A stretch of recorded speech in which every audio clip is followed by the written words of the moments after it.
Welcome to Spoiler Piece Theater, the podcast that doesn't give a shit about spoilers.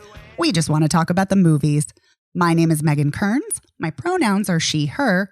I write film reviews for Edge Media Network, and I'm a member of the Boston Online Film Critics Association. My name is Dave Riedel. I write about movies, and clearly I yap about them too.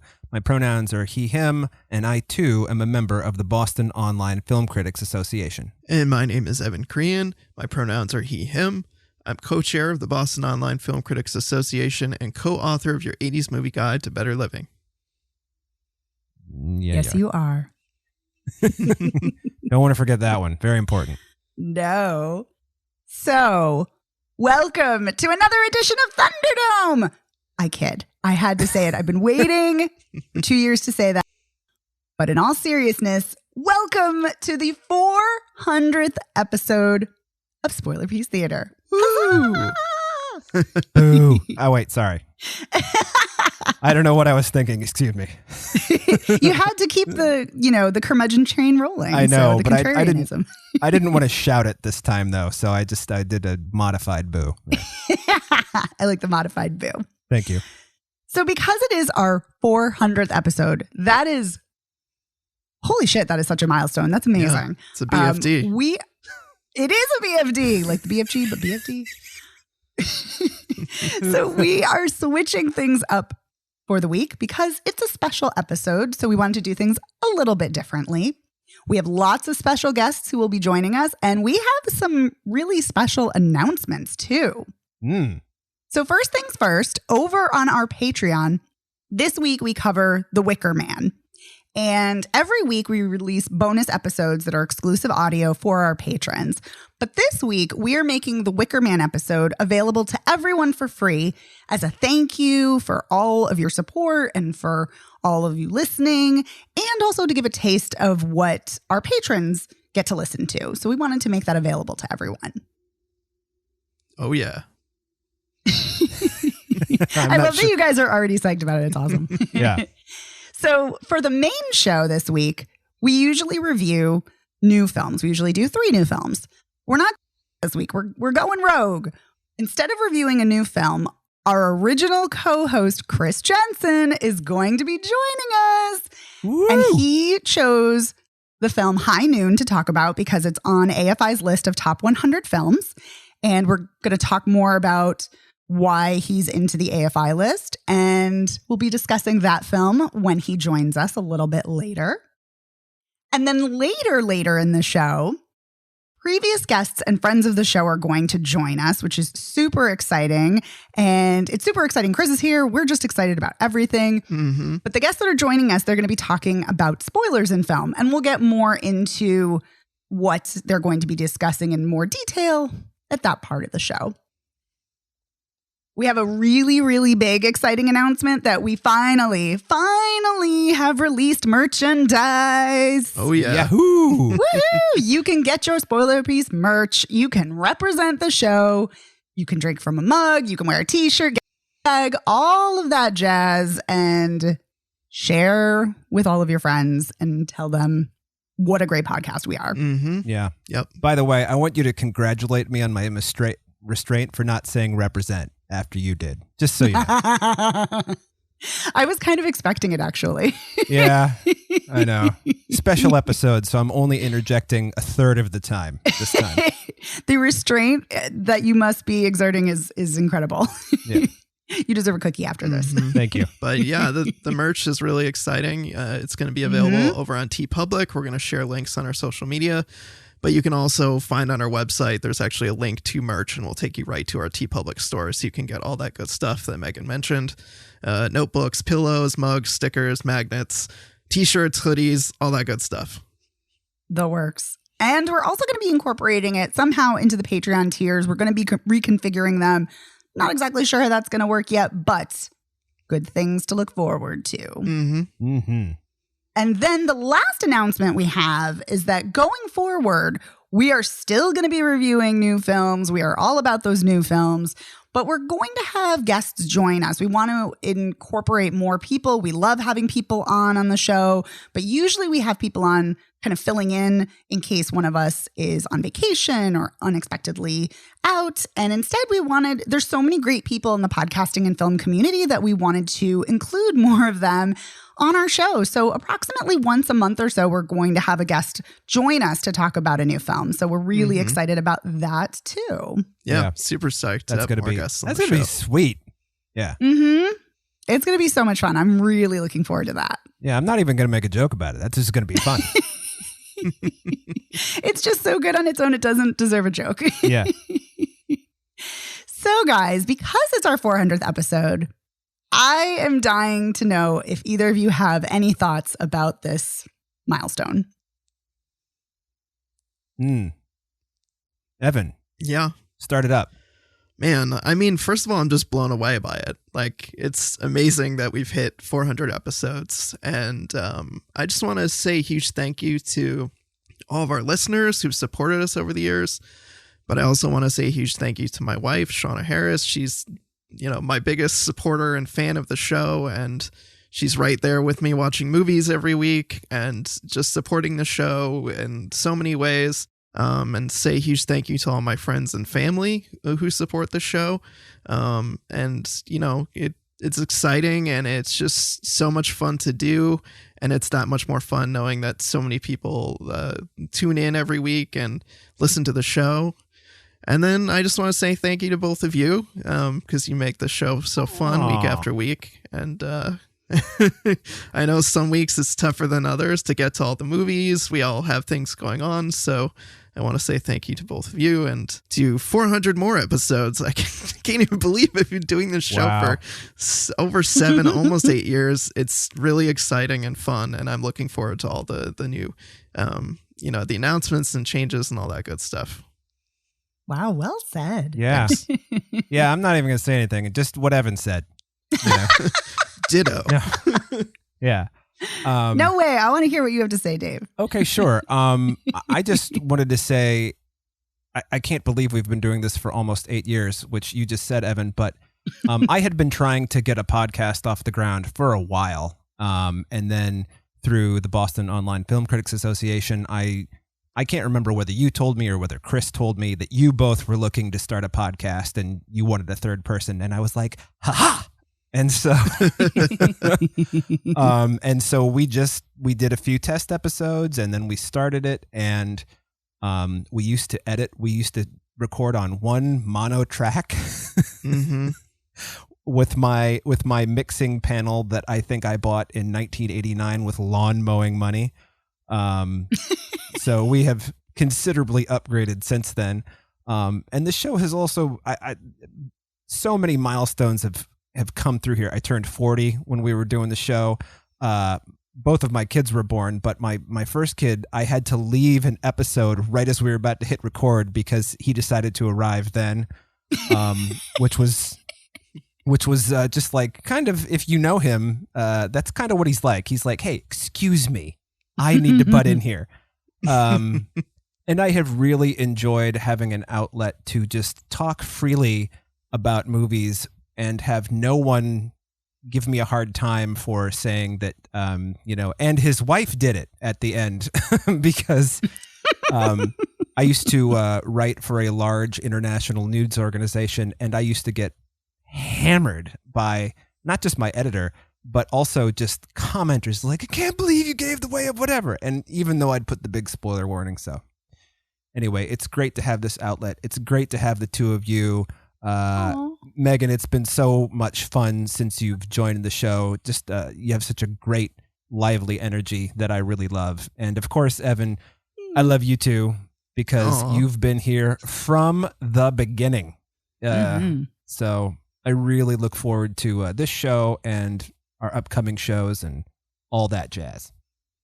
Oh my God. I know. Getting dusty in here. Yeah, I know. I'm not really generally sentimental, except that I am. So there you go. I was like, you are majorly sentimental. Yeah, I really am. You sap. I think people like maybe don't know that about you. Like people who don't know you well, maybe. But yeah, no, you totally are. Yeah. That's right, listeners. Outside that gruff exterior is a gooey center. Yeah.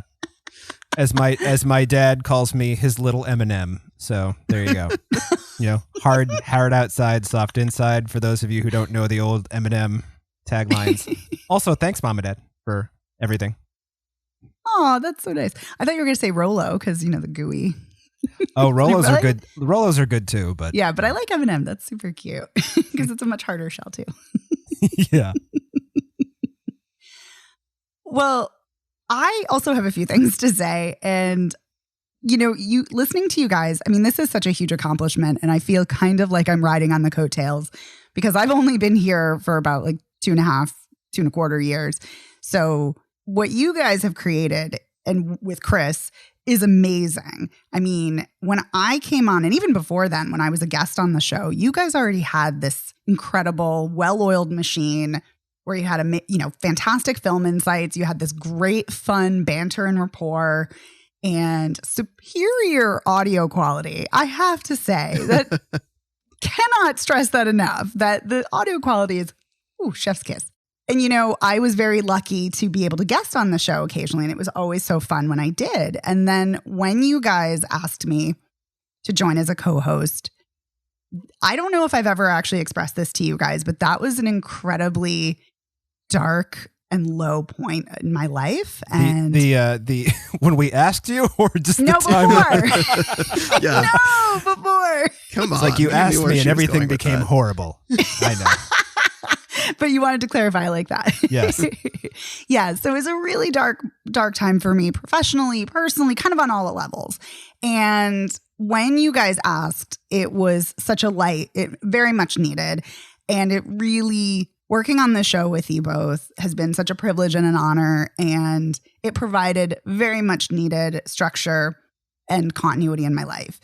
Aww. And I was having a blast, enjoying working with you guys, which doesn't ever feel like work. It just feels like fun. Like I get to hang out with my two good friends.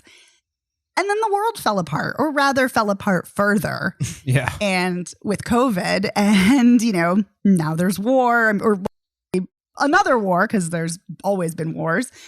But the world continues to fall apart. And especially during COVID, with, having to distance and not being able to see people and all of that. And I still don't see very many people very often because COVID's still here, sadly. Mm-hmm. You two in this show have really and truly been an incredible lifeline. Like, I cannot stress how much you guys, and Evan, your attention to detail, and Dave, your exuberant outbursts. I love them both. And Evan, your dad puns. Oh, shucks. Yeah. They make me smile. You guys make me think. You challenge me. You make me a better person. You make me a better film critic. You make me a better podcaster. And you truly have been a lifeline through this pandemic. And I say this, and I know it's going to come off trite and flippant, and I don't mean it that way. I don't know what I would have done without you guys in the show. And I am just so incredibly grateful. And I'm really grateful to both of you. I'm grateful to my friends and family who also listen. And Shauna is our number one fan, and that's amazing. And we love Shauna. And I'm also very grateful for Otto, who is our most amazing editor. And and listeners, I'm thankful for all of you as well. So thank you. Wow. I'm glad I got a box of Kleenex ready. I know. I'm getting all misty. Like, seriously, you got to warn me before you do that. I mean, good God. Sorry. Yeah. I told you I got myself misty when I was writing up some notes. Yeah. Well, thank you. What you said means a lot. It's been a difficult couple of years for me for many reasons. And this show and you and Evan have been something nice and steady and fun. So it's been a big relief. And I always look forward to it too. Yeah, same. No, I'm going to cry. Sorry. No, but I feel the same. It's so lovely. Oh, it's just a big love fest here, and I love that. Yeah. For sure. But yeah, I want to also just reiterate what you said. Thank you to Otto since you've come aboard for all of your hard work. Thank you, Otto. And thank you to Chris, who we'll get to talk to in a minute. So I will get to express my appreciation then. But he was with us for a while too, and it's been a fun ride. Mm-hmm. I know. Yeah. Thank you guys for letting me be a part of this amazing ride. Thanks for joining us. Really. Yeah. Thanks. Oh Thanks my for joining God, us. I'm going to cry more. Oh, It's okay. We'll get it out of the way early, and then it'll just be It's true. dad jokes the rest of the show. Woohoo. Okay.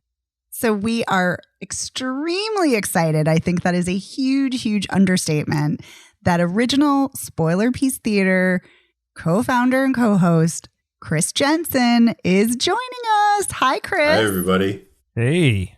Hey, Chris. I like what you've done Thanks with the place. Thank you so much for being here. Happy to be here. Thanks for inviting me, and congratulations on 400. That's Thank you. We Thanks. literally couldn't have done it without you. So, It would be like, yeah, you'd be under. Where were we? I don't know. Was that like just shy of 300? I think. So you'd still have a ways to go. yeah. I don't remember exactly, but yeah, it was a lot. Yeah. You did a lot of episodes. Well, I mean, I wouldn't miss it, and it's exciting that you're doing a special episode for it, and yeah, it's nice to be back. It's the Zoom thing. It's not technically Zoom, but like it's good for podcasts. It's it keeps things kind of fresh, like comfy. You can get in your own zone without feeling like you're imposing on someone else by how you're sitting, or that you're creaking, or that you're rustling your papers, or and if we all live at different temperatures, I remember temperature change was one of the hardest things about being in the same room with everybody. Yeah. For a long Yeah, it periods of got real time. hot. Yeah. Yeah, turn And off not that air just because of conditioner. the and air. then yikes. Yeah. As I shared earlier, we wanted to do something a bit different. And Chris, you so wonderfully chose one of the films from the AFI Top 100 list. You chose High Noon, which is an incredible Western, 1952, starring Gary Cooper, directed by Fred Zinnemann, written by Carl Foreman. Chris, why don't you tell us why you chose this film and what the AFI list means to you? And then after that, we'll dive into discussing the film. Yeah. So to start at the very beginning, the AFI is very beginning is that when I was procrastinating on writing my thesis in grad school, this is when Netflix was still a disc delivery service. I put all of the AFI movies on my Netflix queue, and whatever I got, I would watch. And I would sort of trade blog posts with my friend Adam, who's a TV editor in LA. And then I was like, maybe I want to like really try this. I knew a guy who wrote, excuse me. I knew a guy who wrote music reviews for a local paper called Dig Boston. At the time, Weekly Dig, now Dig Boston. And, he sent me up. I emailed the editor, said, hey, what if I do this weekly? And then, so every week I was watching the AFI 100 and reviewing it. And then one thing led to another, and that's how I got into this whole thing. And, so that's what the AFI is to me. And unless you use the Wayback Machine, you're not going to find them. That's just the thing with the Dig archives. Plus, like a lot of those I wouldn't really stand by. There's a lot of like, whoa, I can say whatever I want. And without thinking about I'm the larger place that these things are having, which is freeing. And then you say things that you don't really, I don't really think that anymore. Or I didn't think that through. So not that I'm embarrassed by anything, but like anybody who reads their own work, this is 10 years ago now. I was the like energetic, yeah, I'm going to revolutionize this thing kind of attitude. I mean, nobody does. So the hazards of being a critic, right? Right. And plus like tackling all these movies, it was really my own way of, I hadn't seen so many of the movies on the list, and it was my own way of watching them. And then by way of me learning, I was learning in real time as I was writing about them. So they weren't exactly scholarly. But, it was a great way to get into it. And but High Noon in particular is of the movies on the AFI 100, I feel like this is not, when I see people revisit classic movies for one reason or another, something's an anniversary, something is like it's somebody's birthday, somebody died, or this thing is relevant or something like that. I feel like High Noon doesn't get that a lot, even though a lot of people know it. A lot of people watch it. It has a great reputation.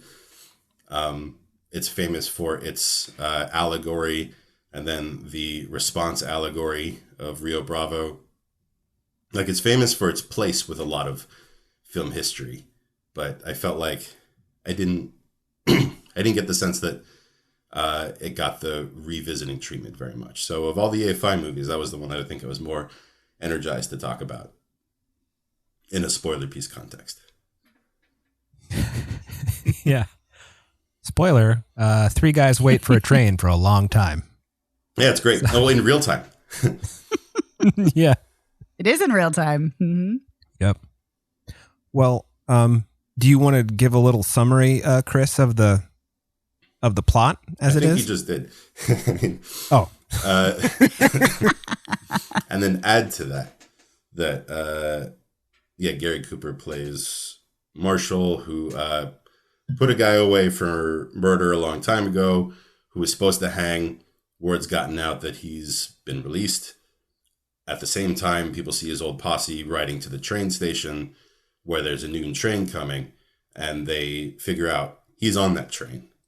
They don't have confirmation, but they know, like the way you just know these things. Mm. And so then, as it also happens, this is, I'm not going to say character names. I think that's spoiler piece tradition for me, at least, you know. So Gary Cooper is getting married to Grace Kelly, who is a Quaker. And so at the same time that he's married, which is strictly pacifist, which doesn't work for a Marshall's line of work. So at the same day that he's getting married, he's also hanging up his gun and his badge, and he's going to go, open a shop, I think it was. And however, his replacement's not coming until the next day. But this is happening in an hour that this train is arriving. And all hell's going to break loose. They're specifically targeting the Marshal, but this is not going to go well. So Marshall's ready to go gather up deputize the town, or sort of the usual suspects of people he can count on to get a badge and a gun for the day, to do what needs to be done. You can tell he's done this before. He's rallied the troops before. This time's different though. This time, people are scared. People have a reason.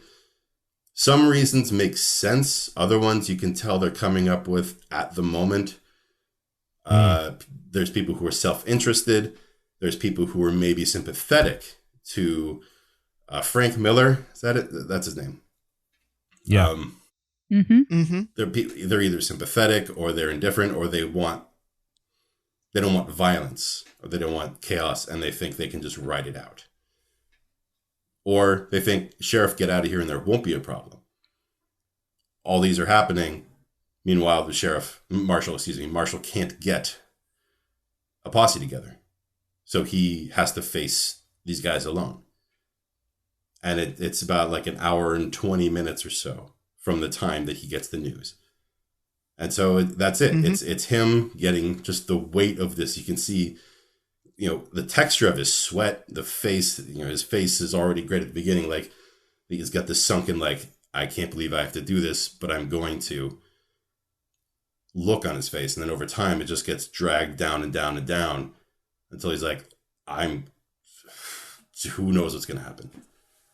And then he ends up saving the day. However, it's not heroic. It's tough, and it feels more brutal than I think 1952 Westerns, in my opinion, tend to be. Like, the violence feels like way more of a threat. The action is not exciting. It's really tense. And you end up with Grace Kelly shooting a guy because it's either he gets shot or or Gary Cooper gets shot. And I think that's the end of the movie. Yeah. Although, no, the very end of the movie is he, the town rallies around, sees that Frank Miller and his gang are dead, Gary Cooper throws his star down in disgust or exhaustion or some combination of that and leaves. And it's beautiful. Yeah.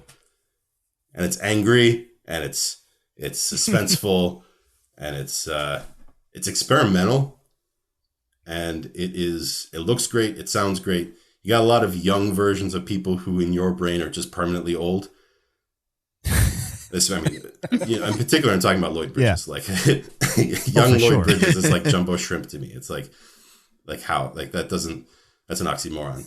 But he has that, like, he has that youthful disdain. It's really nice. Every character is well thought out. The dialogue is great. Makes great use of time, and it's wonderful. Wow, I agree with all that. I know I was going to say, guys, Evan, Dave, what do you guys think too? So this was my first time seeing the movie. I watched it on AMC Plus, and actually it looked really good. So that was definitely something I noticed. The very sharp looking movie, like really good cinematography, lots of great close-ups on people's faces, a lot of great facial, specifically like from the nose up acting from Gary Cooper. Like you can read so much into his eyes as a character in any given moment, and his eyes communicate so much. And what I feel like at times is an otherwise kind of stiff performance, like in terms of like delivery, and cadence of his voice. But I mean, you know, I've seen some Westerns here and there. It's not my favorite genre, but this one is really tense and tight. It's just under an hour and a half. As Chris mentioned, it takes place in real time. I love the emphasis on the ticking clock that keeps coming up. You know, as it inches closer and closer to noon, the tension just keeps ratcheting up. And I love that the violence in the action is really just saved primarily for, I would say, the last like 10, 15 minutes. Like they like really keep you waiting for this conflict to happen. And you know, I agree with Chris. It is definitely, you know, it's tough violence. It doesn't feel heroic, but you know, that's something to appreciate about it. And I like all the debates that you see in the film, like the scenes where he goes to the church and, you know, he goes to the bar and he's laughed out of the bar. And in the church, they have like almost like a town hall style meeting where people get to raise their hands and kind of say their piece. And I think both sides make really compelling points about whether they should or should not help the sheriff. And I think that's definitely interesting. So yeah, I really dug this movie. I liked that, you know, the debate that Grace Kelly has this character, you know, as a Quaker, she's either choose violence and have her husband live, or choose pacifism and he dies. I think that's compelling. And, I like the scenes with her and the character, Helen, and seeing them interact with each other. Katie Hirado. Yeah. Yes. Yeah. I like seeing them talk and unfortunately they don't, this does not pass the Bechdel test, right? Like there's not any scene where they're not talking about men, right? It does not. And that's funny you say that, because that's in my notes, that it comes so close to passing the Bechdel test, but not quite. Yeah. It does. It edges around it, which I think is kind of impressive for a 1952 movie. Especially a 1952 Western, you know, because that was in the 1950s, that was the time period of the woman's film where women were in many classic Hollywood films. So there were lots of films that passed the Bechdel test at that time, but not Westerns. So that's impressive. Yeah. But Dave, I want to talk more about that later. But Dave, I want to hear what your thoughts are. Well, High Noon is always an interesting choice for me because it's such a great idea. And I agree with both Evan and Chris about, you know, the arguments pro and anti teaming up with Gary Cooper to form a posse and go shoot the hell out of Frank Miller. I also agree with Evan. I have never found Gary Cooper as compelling as most people do. I mean, you want to talk about stiff. I mean, this guy makes Kevin Costner look like he's emoting all the time. So, but it fits fits this character. It does fit. The stoicism does fit this character, though. That's true. And I agree with like the eye acting. I actually was thinking about Tom Hardy's performance in Dunkirk a couple of times. Yes. When I was watching Gary Cooper. And as far as like the psychological, I always just think of this as more of like a just, you know, we were talking about ratcheting up the tension, and this is just, you know, an exercise in like psyching yourself out and what's going to happen. And I had forgotten, I hadn't seen this in probably, I don't know, 15 years or something. And I had forgotten, even though it's sanitized violence, it's still pretty brutal for its time. And the psychological aspect remind me a lot of a movie that came out the following year with Jimmy Stewart, Bend of the River by Anthony Mann. Just sort of getting in the way Fred Zinnemann and High Noon sort of gets into the characters' heads and shows you, they tell you what they're thinking, but they also sort of physically manifest what they're thinking. You were talking about Gary Cooper's like flop sweat, basically, Evan. And, you know, like, I feel like with every close-up, you know, if there's one bead of sweat in his first close-up, by the 14th close-up, there's 14 beads of sweat. You know?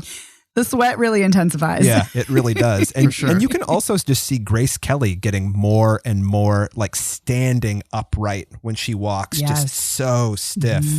And Katie Hirado just looking like she's like, oh, fuck this shit, man. You know? She's so great. And a very young Lee Van Cleef, who I don't think has any lines, but he doesn't, because he wouldn't get his nose fixed. well, there you go. To make him less menacing. Yeah, because he was going to be the Lloyd Bridges role. Yep. Yeah, I love that all of you love this movie. That's always so exciting. I like it when we all agree. Although it's fun too when we disagree. Yeah. But yeah, I agree with everything you guys are saying. What I love especially about the cinematography, which I think is incredibly great here, I really love the scene towards the end.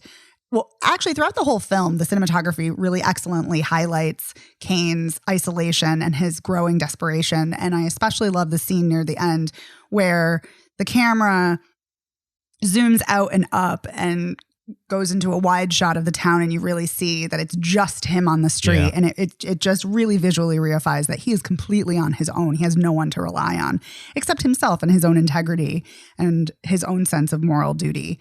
And I love, Evan, I'm so glad you brought up Amy, Grace Kelly, and Helen Ramirez, played by Katie Hirado. And I really love Katie Hirado's performance, especially because it was great to see a Mexican woman character played by a Mexican actress who is not a trope, not a stereotype. And she is an assertive business owning woman. And it's just really great. And both her and Amy, seeing their perspectives, they're both right. Amy has every right to be a pacifist. She has every right to not condone violence. But Helen is also right to be like, no, I would take up a gun and defend my man, you know, if he was my man. And I also really, really adore the scene between Helen and Kane when they speak in Spanish, and it's not translated via subtitles, but I love it because she says to him, it's been a year since I've seen you, or since we've seen each other. And he says, yes, I know. And that one moment is so simple, but yet it conveys volumes about the depth of their relationship and feelings, even though they're no longer together. And I just really love that. And I love that this film is it's a very simple concept, but it really is digging deep into these moral quandaries and these deep emotions. And I love that. And like you said, Chris, I love the scene where Gary Cooper chucks his star. So great. Such a bitter ending. And I love it. Yeah. Mm-hmm. Well earned, I would say, in that moment, that frustration. For sure. Yes. Well, just also think about, you know, he's killed 3 men, and then his wife, the Quaker, has killed a 4th man, you know? Yes. Which is just, you want to talk about like tearing someone's soul in half. Jesus. So. Absolutely. And Chris, you also said before that you saw Rio Bravo because Rio Bravo was the reaction to this film. Do you want to talk a little bit more about that? Yeah, sure. So I think this is kind of the footnote that makes High Noon as famous as it is, although I think it stands up on its own, even if this episode were never part of its story. So, John Wayne was offered the role and he turned it down because he thought it was a very obvious commentary on McCarthyism, which he supported. What's funny is that Gary Cooper was also conservative, but he was anti-McCarthyism. And, it's this somebody who is the target of an incoming unstoppable force who everybody has their reason for either putting him in more danger or not involving themselves in his struggle. And that was sort of what was happening to people who were being named. It's will you help me, or will you at least help it so that I don't get as hurt as I do? And so Carl Foreman was the one who was chased out of the U.S. practically. He went to England for work. But there was a lot of people who were either I think he was the only one who was out and out blacklisted. I might be wrong about that, but plenty of people were known activists or lefties or sympathizers who were involved in this movie. And John Wayne turned it down. He and Howard Hawks they based Rio Bravo on a novel, but their intention was to make what they considered to be a pro-American version of the Rio Bravo concept. And that concept is that, they've arrested this guy for murder, and this guy's brother is a very powerful, very wealthy rancher who has so many killers in his pocket that he's going to overpower him, but he's not going to out and out invade the town until he has to. He's trying to maneuver it so that he can claim it was kind of a clean situation, that he was in the right. And in that version, the town all rallies behind John Wayne. And what's funny about that is that the first time I saw High Noon was Iraq was still fresh in my memory. And so I thought, this feels like their justification for not going to the UN or letting weapons inspections keep going. This feels like their explanation for going in alone. So it felt conservative. It's just the context, but it was like, this feels conservative to me. And then you watch Rio Bravo, and it's about wealth overpowering honest people. And so that's funny to me also, that this is the conservative response. It tells you something about context. Also tells you like micro versus macro perspectives, geopolitics versus day-to-day politics of townsfolk versus wealthy, regular working people versus money, all that stuff. And Rio Bravo, it's a really great movie.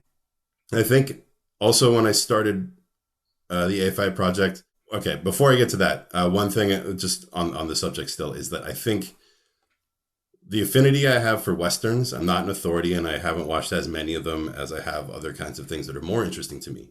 But what I always look for in Westerns is each genre, I think, has its strength. Each kind of genre film has its strength. And I think the strength of Westerns is, what are you saying about the foundational mythology of the U.S.? And so in High Noon, it's not the police. It's who do people of different, what moral strains are the ones that are getting embedded in what will eventually become the political fiber of the country we live in now. And that's where lawmen are not the same thing as police.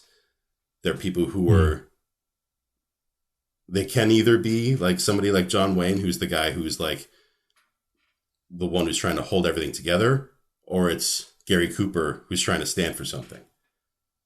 So and that's another thing of difference of context.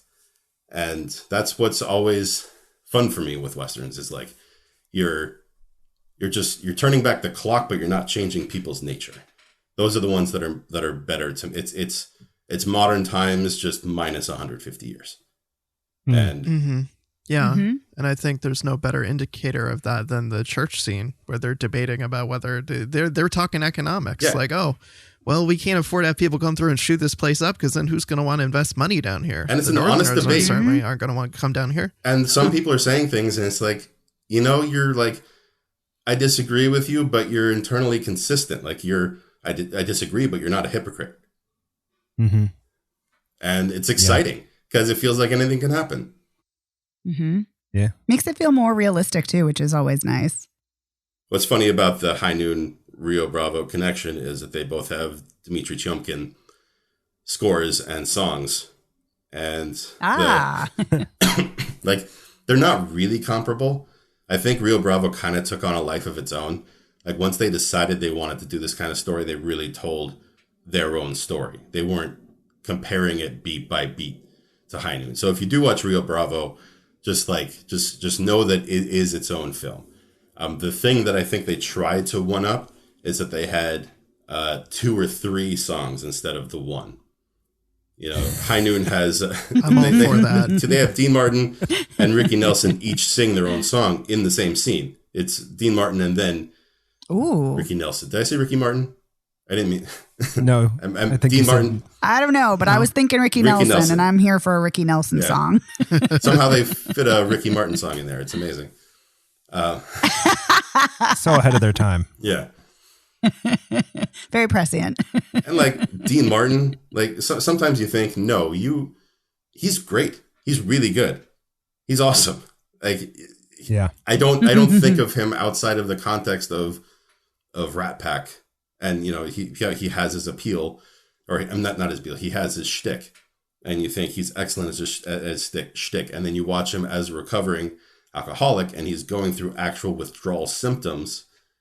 And it's like, you're selling this, man. It's awesome. Well, it's a really lived solid through it a few movie. times on his own. And John Wayne, right? Sorry. Yeah, I mean, this is something that I'm sure he could draw on for himself. And then also, every time I watch John Wayne, this is another thing that I'm sort of, I think for me, I know who he was politically. And then every time I watch, so I think I've steered away, and I think that's a mistake on my part, at least if I want to understand his place in cinema, because every time I watch him, it's like, you're actually not afraid to be vulnerable. And in Rio Bravo, he's excellent. And every time I watch a John Wayne movie, I expect, I think, the impression that I know, and then I watch him, and it's like, Jesus, man, you're really good. Like, yeah. You're not just you're not really just great. a character. Like, you're actually, you know, his scenes with Angie Dickinson. He's great in movies. I should have that caveat. Yeah, not as a person. Mm-hmm. Yeah. But yes, he was a great actor. So I think one of my next great journeys will be Westerns, and I don't think I'm not gonna super commit to it, because I mean, like any genre, there were pile-ons when there was a success, and so I don't like. It's not amazing that Dmitry Tiomkin did both of those movies, because he's one of those guys. He did so many Westerns because there were so many Westerns, and I'm not going to fully commit, but I'm going to, I think, open up my my doors to more of the kinds of movies that I think I avoided because I didn't think I was into what they were going for. Love that. Yeah. Love that you're opening up to a whole new genre. And Westerns are amazing.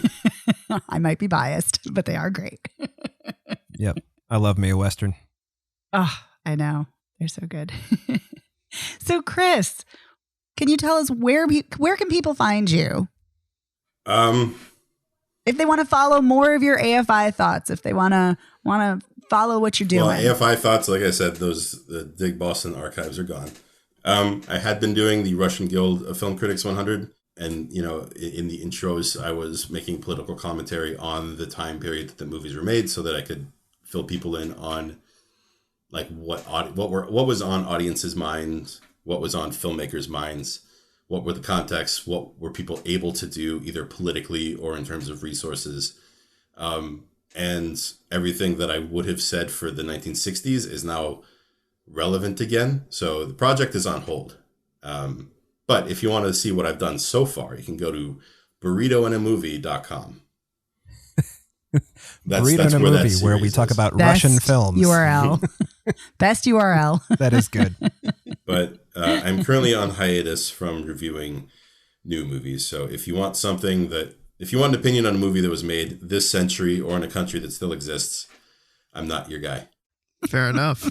But Chris is an excellent writer and a great thinker, so you would be well served to search for those no matter what time period he's writing about. Well, thank you.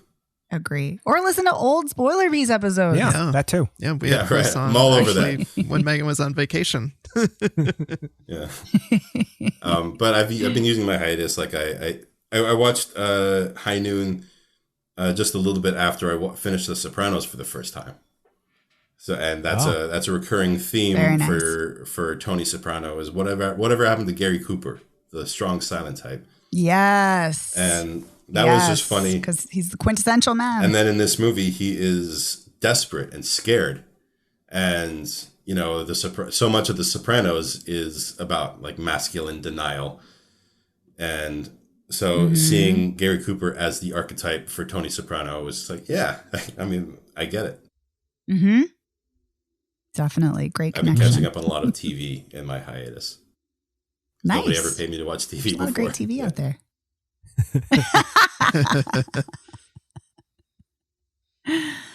Well, Chris, thank you so much for joining us. We can't thank you enough. I know I speak for both the guys in thanking you, but I want them to thank you because, you know, the three of you worked together for so long. So yeah, we did. We were 3 and now we're 4 in this special episode. And this has been fun too, getting all of us together and having a conversation.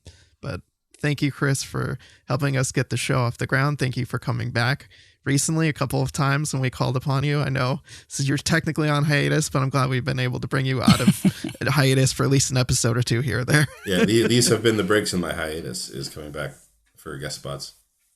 Yeah, and I wanted to say thank you for agreeing to do a podcast with someone you didn't know very well, me, and and for putting up with me as long as you did, and also just bringing, in addition to your humor, just some insights that I don't know if I don't think as deeply or our brains are just wired differently, but you're always in there with something that makes you go, oh yeah, I totally didn't think of that at all. So thank you for helping me broaden my mind and look at movies with, different eyes.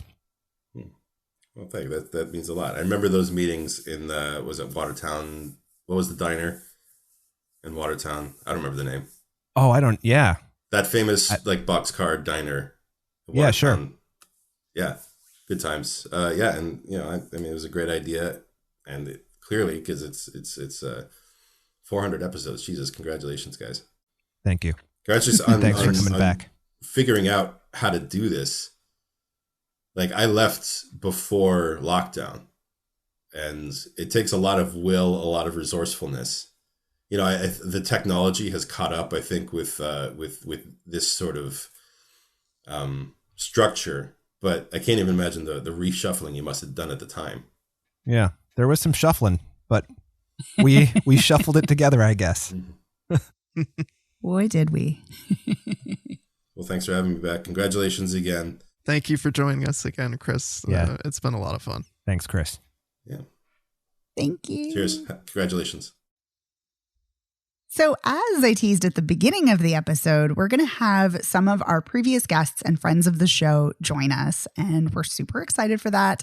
And we asked them to talk about spoilers in film. And more specifically, we asked them to either answer this question: what's one movie where you think knowing what happens in advance actually makes it more enjoyable? Or number 2, what's a movie that shocked you with its twists? Or a movie that shocked everyone else that you were totally able to predict? And I'm super excited to hear their answers and hear them talk about the movies. Me too. Should be fun. So we are super excited to have Max Coville, former guest and friend of the show. Hi, Max. Hi, everyone. It's been a while. Hello. Hey, Max. Thank you so much for joining us. Yeah, no problem. So we sent you 2 questions about spoilers in film, and we want to hear which one you wanted to answer and which films you wanted to talk about. So yeah, I had to do some homework, right? I was like, it wasn't just coming on to congratulate the 3 of you, and your former co-host, a happy 400 episodes, as much as I'm happy to be here to do that. Aw, thank you. Yeah, no problem. But it was also to think about what I might want to talk about. And I thought about a lot of films and stuff that had spoilers in it that could kind of influence how you watch the movie. And for me, one movie that instantly came to my mind, and almost a pair because they kind of work together, was Blade Runner and its sequel, Blade Runner 2049. Ooh. Interesting choice. Yes. The way that you watch these films changes once you have watched it the first time, and you can actually look for different things. So I feel like it's a really good opportunity to actually like learn a movie and then rewatch it and find secrets about it. Yeah, I hadn't thought of that before because, yeah, you watch the first Blade Runner and you're like, I don't know, is he or isn't he? And then 2049, it's explicit, what it is. But if you've already made up your mind, having watched the first one, and then you watch it again for clues, yeah, I need to watch it again now. Damn it! Add another movie to my list. Right, Dave. Like these are both the movies. I mean, we're here on Spoiler Piece. They reckon on whether or not the lead heroes are replicants or not, and replicants in the Blade Runner world are sort of like android robots, but they have very complex feelings and emotions, right? That was the big selling point of the first movie, at least in the love relationship with Harrison Ford and his co-star Sean Young. This robot was supposed to have more emotions than ever before, and just how far they get. And then you find out in Blade Runner for 2049 that they might have made an offspring together, which is another ball of worms altogether. Yeah. Max, do you have a preferred cut that you like to watch of Blade Runner, the original Blade Runner? Because since there are so many. Yeah, Good question. There are 5 different cuts. Ridley Scott is prolific with re-editing his movies, and it wouldn't surprise me if his 2 new movies that came out in 21, House of Gucci and The Last Duel, have some kind of like extended editions come out eventually. But yeah, Blade Runner, I like his final cut, the one that he most recently released. I think the added scenes that he's cobbled together. I think there's a scene with Harrison Ford dreaming about like a unicorn or something, and that leads more credence to the fact that he might be a replicant, because the detective at the end of the movie places a like origami unicorn on a desk, and maybe signaling that he's aware that Harrison Ford is having these dreams. That's Edward James Olmos, right? Yes. Yes, it is. Yeah. Yeah, I think the final cut it does away with like the narration, because I guess like the original theatrical cut had this like weird narration to like to explain everything that was going on. And Oh, have you never it's seen the worst. the narration cut? It's unreal how It is brutal. It's really awkward. And the ending is different. It's awful. Yeah, it's different. Yeah, it makes you think that he's not a replicant at the end of the voiceover version. So for everybody listening, I want you to know that Evan, Dave, and Megan didn't know what films I'd be talking about here today, but they're able to roll with it. So I'm excited to see what their other guests might bring, and whether or not they'll be able to roll with those films as well. I actually made it a point to see every movie before this show. So Dave has not eaten, slept, done anything except watch movies in preparation. Yeah, I'm actually really excited too, because we have no idea what movies people are going to choose, and I cannot wait. And Max, you came right out of the gate with a really unusual choice, and I love it. Yeah, and I was looking choice. I was looking at the second prompt, and I was like, movies that like really shocked you recently, and like I thought it's easy to pick like a horror movie, right? Like I was thinking, like most recently, I had watched movies like *Malignant* and *Titane*, and both those movies are have instant shock factors and can surprise Yes, you they right do. away. So I figured the first prompt was a little bit easier. But before I get off a talking topic, I've explained why I think the original Blade Runner is that way. I was also thinking about 2049, and I was like, I don't think it's really reached like a classic films part yet, and there's still some people who don't really think it's cracked up to be quite the sequel to the original. But I'm a big fan of it. I think Ryan Gosling is really good in it, and I like that. The big twist at the end is that he's been living this, at least the time of this whole movie, believing that he could have possibly been this offspring, and he comes to find out he was just one important cog on this mission. Exactly. Yep. Well, thank you so much, Max. Max, where can people find you? Yeah, people can find me on my podcast. It's the Pitchers Podcast. It's also a newsletter these days on Substack. I've had some recent pieces posted at Paste Magazine, the website. I'm going to have some more reviews going up soon there. Pretty excited. Yeah, that's awesome. And I love your Substack, by the way. Oh, thank you. I'm a And your subscriber. podcast. All right. Thanks so much for joining us, Max. Yes, Thank you. congratulations to you guys. Thanks so much. Thanks. Thank you. He's coming in. Coming in Andy hot. Crump Womp. Hello. Hi. Hi, ladies and gentlemen. How are you all doing? We're okay. Hello. We're all doing good. well. How are you? Good. Can you hear me okay?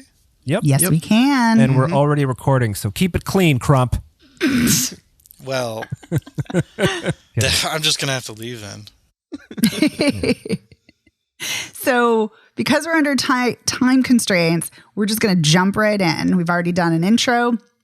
So, Andy, thank you so much for joining us. We're so excited you're here. Me too. Woohoo. Woo. So, we gave you a couple of prompts to talk about spoilers in film. So, why don't you tell us what you thought about? I thought about the second time I watched Jordan Peele's sophomore movie, Us, and how Oh. Us improves rather than degrades with a second viewing, despite the fact that the whole film builds up to a pretty big twist that upends the entire movie that we've been watching up to that point. For people who have not seen Us, this is, again, Jordan Peele's second movie. A family goes on vacation, a beachside vacation. As their vacation progresses, they fall under attack by their doppelgangers, and slowly but surely, the doppelgangers of other people we have seen in the film start to pop out of the woodwork and also attack them, and it becomes pretty clear pretty quick that this is a mass scale doppelganger attack event apocalypse thing. It's not really an apocalypse. It seems to just be happening in America. And then once you get to the end, you realize, well, you don't realize, you are shown that everything we thought we knew is a lie. Lupita Nyong'o's character, she obviously is playing two versions of herself. She's playing the real world version of herself, and then she's playing this doppelganger version of herself, except the doppelganger is the real her, and the real her is the doppelganger because they were switched and in childhood. It's like the ultimate switched at birth horror story, except it wasn't at birth. Anyways, it's funny to go back. Not funny. It's like, I mean, it is funny. Ha ha ha. We're all laughing. It's interesting to go back and watch the movie again when you know that Adelaide, Lupita's character, is not who she performs herself as from the very beginning. It makes every gesture that her character makes, every neuroses she has, every expression she puts on. It makes those things way more. We know that like the reasons that she kind of wants to leave before this happens, before the doppelgangers show up, before people start getting stabbed to death by their clones using scissors. Because she knows it's not just that she has an instinctual feeling in her gut because she's a mother. And she just knows that something bad it's because she's the doppelganger. It's because she knows this is the place. And she realizes just that she realizes that this is not going to end well for her or for her real family, who get attacked by their doppelganger. There's so much that you get. There's so much richness that you get from re-examining the family dynamic when you know that she is an imposter, and there's so much richness you get from thinking about the doppelgangers when you know that the doppelganger, Lupita, is the actual that's the real person, and it gives you new ways to appreciate the movie, and it adds layers to the movie. That they're present the first time that you see it, but you don't know that they're there because you don't know, you don't understand the thing. You don't know what the thing is yet. I think I mentioned this on Twitter fairly recently. I do think that eventually Get Out will be usurped by Us as Jordan Peele's truest masterpiece. I just think it's going to take a lot of time because Us is such a slippery, tricky, naughty with a K, not an N-A-U-A-G. No, not that. No. You mean Kanati? Yeah, it's a Kanati movie. Not a naughty movie, but a Kanati movie. Mm-hmm. That it's just everything that it's about is not obvious right away. So I advocate two things. One, watch it twice. Two, read the thing I wrote about doppelganger movies. It published in 2020, and it was about all the doppelganger movies from 2019. And then three, you should watch the Duality of Us Privilege. It's a bonus feature on the Blu-ray release for Us, and in it Jordan Peele makes the observation that, and here I'm quoting him, for us to have our privilege, somebody suffers, and those who suffer and those who prosper are two sides of the same coin. That, I think, is a good starting place for watching the movie blind.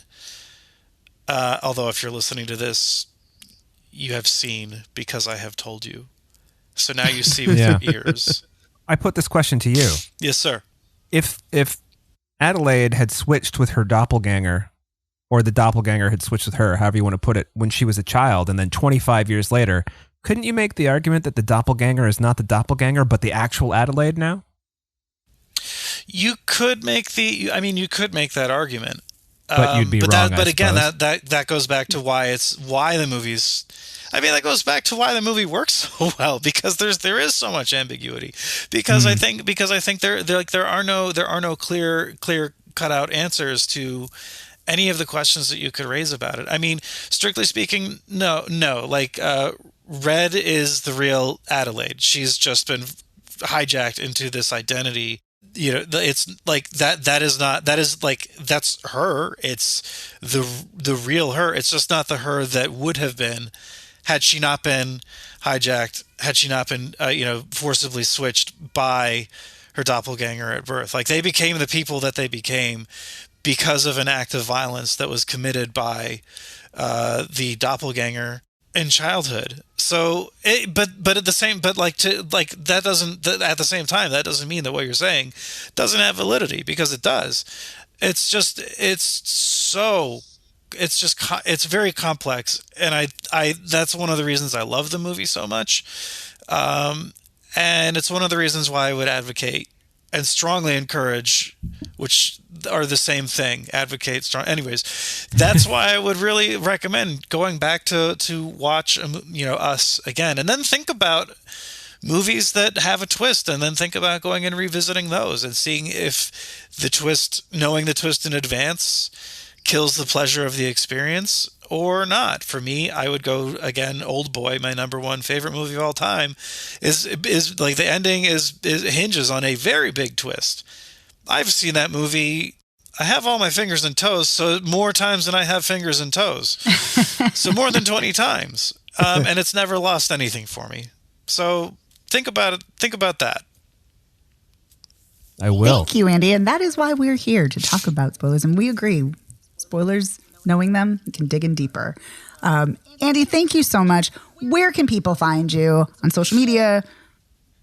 Find your writing? Tell us all the goods. Well, right now you can find me on my couch in my basement, and it's very cold because the heater's dead. But online, you can find me. Yeah, our gas fireplace decided after 20 years of operation that it just didn't want to be on this planet anymore. So, but you can find me online, Twitter at AGRACRU, AgriCrew, and you can find all my writing posted on my blog at agcrump.wordpress.com. Andy, always a pleasure. Thank you so much for joining us. Of course. Thank Thank you you so much for having me. I hope you guys have a good rest of your night. Thank you. Thanks. You too. Bye-bye. Bye. See ya. So I was like, I always call you Deirdre because you're know, Deirdre right? to me. Yeah. You can call me I know Deirdre. you as Deirdre. Yes. Okay, then I will. So Deirdre Crimmins, you're Dee Dee to so many people, but you're Deirdre to me because I know and love you. Thank you so much for being here. We're so excited to have you. I'm always happy to see your lovely, delighted face. Let's talk about movies. Let's talk about spoilers. We gave you 2 prompts. The floor is yours. Oh God. I'm like, I could take you on the emotional journey that I went through trying to figure out what to talk about, or That'll probably be just as good because you tell a good story. So like there was the first question. It was just like, which films are better if you know the ending, or there are no spoilers, or everything is spoiled. Don't quote me on that. I might be totally doing like a interpretive dance about your questions. But for that, I started thinking about films that like are better the second time around because you're not paying attention to the plot and you're just getting an idea of the look and feel. And then I started thinking like French New Wave, like Breathless, like the plot doesn't really matter. You're just kind of paying attention to the editing and stuff like that. And then I also thought about like, I don't know, like Strange Color of Your Body's Tears, which is like all style, no substance. I love that weird shit. So I was like, maybe we can talk about those. But then I'm also thinking like, Yeah, that's way too smart for me though. So no, I assure you it's not. okay. But then I was like, but that's not necessarily, that's better in second viewing where you don't have to pay attention to the plot or even try and wrap your head around a plot. That's not like if someone told you like, hey, here's what happens in this movie, then it's better. So then I looked at the second question and I thought about, there was the second part of the second question, I think, which sounds like I'm like breaking down a legal brief, but it was like,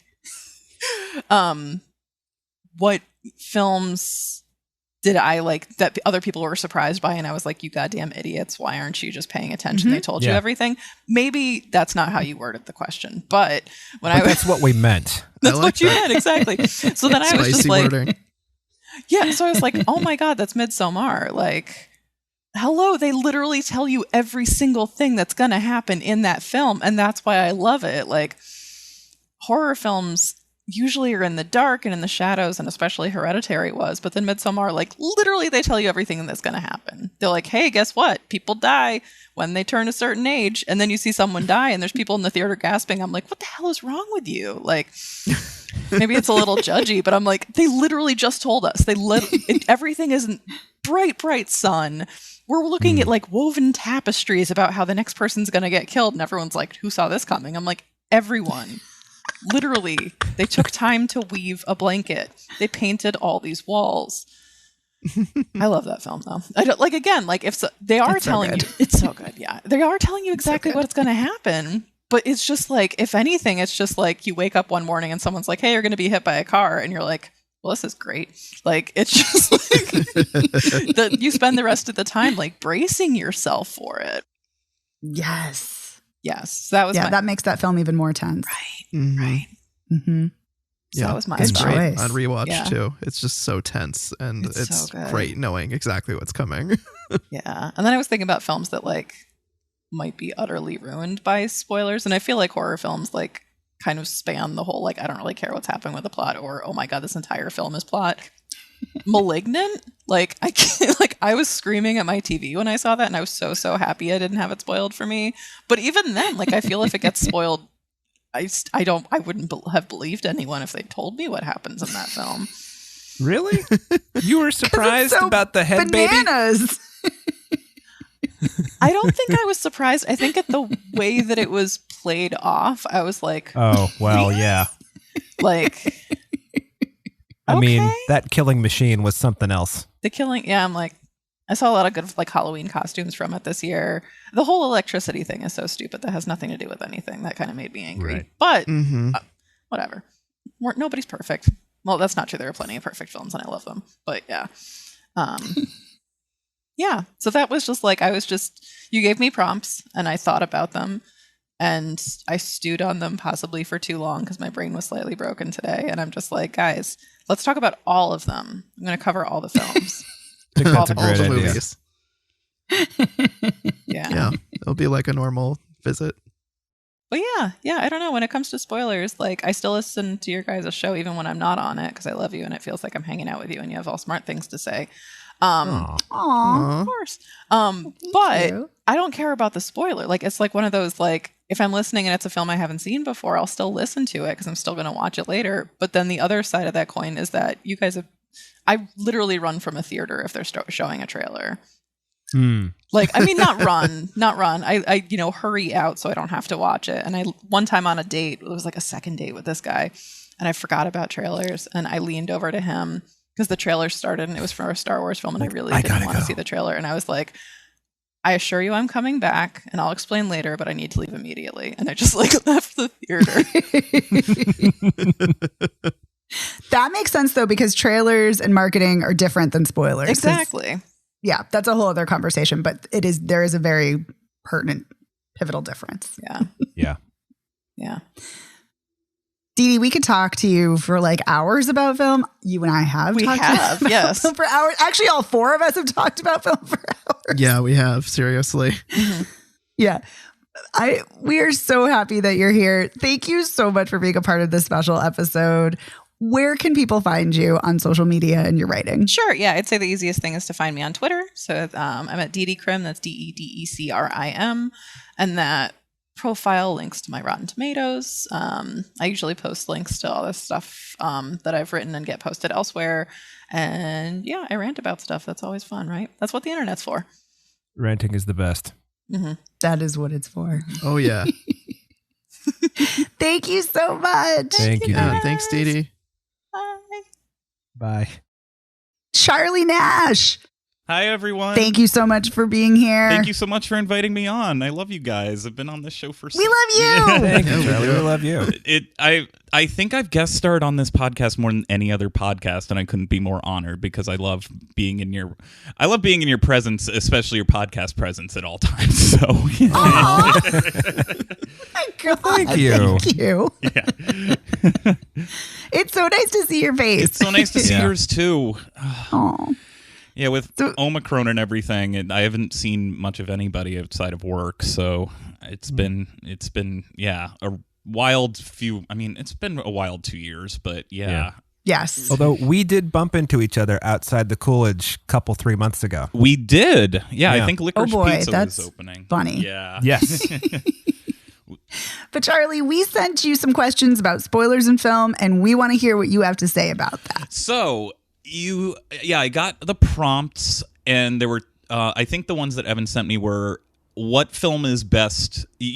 Correct me. What film only gets better when you know what's happening, or when it's spoiled for you? I believe, right? Yeah, something Yeah, to that we've effect. already shared what those prompts are. So yeah. Okay. Yeah. So I was asking people, and I was like, "What should I talk about?" And my roommate was like, "Well, Mulholland Drive's your favorite movie, right?" I'm like, "Oh yeah, no, that's the best example." That is the best example. Yeah. I bet all of you. I know, Megan, you've seen it. Dave, Evan, have I you have. seen it? Yeah, I've Long seen it time twice. ago. Yeah. It is a movie like pretty much everyone's first time you kind of watch it and you're like, I have no idea what's going on, but I'm entranced, or hopefully you're entranced and not annoyed. Doesn't seem like Evan. Is this an Evan movie for you? It doesn't seem like it's an Evan movie. Oh no, definitely not. Yeah.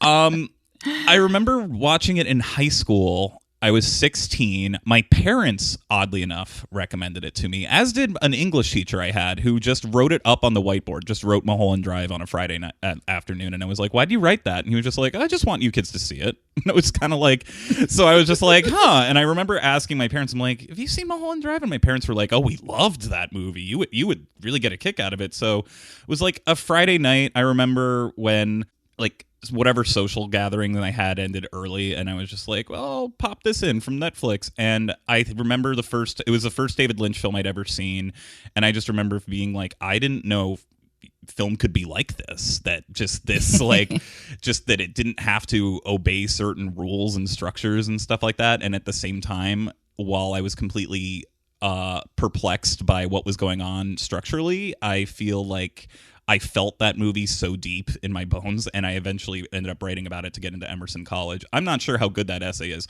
Probably not very good, but it's. I'm sure it's great. It's probably very saccharine, but like, I think that movie is so brilliant in that even the first time around when you're completely perplexed, it takes you on this ride. But then when you know what's going on, are we allowed to get into like depth about what the film is about and like Sure. is it typical spoiler piece stuff?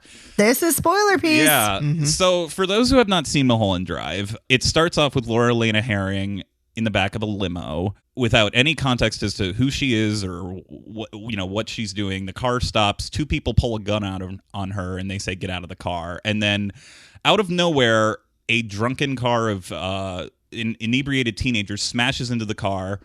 She gets out with a little scratch on her head, but everyone else is dead. And then she basically makes her way into an apartment that she sneaks into and hides there.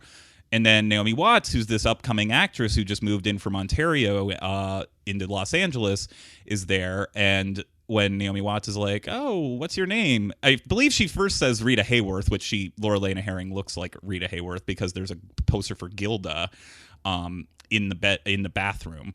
But then you find out that Laura Elena Herring's character has amnesia as a result of this accident and doesn't remember who she is. And Naomi Watts decides to help her find out her identity. And that's a pretty basic setup for a movie that consistently shifts perspectives on certain ensemble characters. There's Justin Theroux, who's a struggling director who's losing gigs because he won't hire a certain actress. There's someone who had who has been having very traumatic dreams about a certain fast food or diner that he needs to go to take his therapist to because he can't get over these night terrors. There's the worst hitman in the world, the worst hitman who just constantly botches every job. There's all this stuff going on. And then the film shifts gears right when you start to think it's reaching a conclusion where every character changes names, personalities, lifestyles, and it becomes this wait, what moment where it just completely shifts gears and throws you off balance, and everything you thought you knew is now completely just up in the air. It's basically, the first half is a dream that Naomi Watts' character has. And the second half is her harsh reality. And what I love about this film is it is both in love with movies and also very critical of the capitalistic vampiric nature of Hollywood, and is also very queer in terms of it just explicitly with its character sexualities and also just in terms of its aura.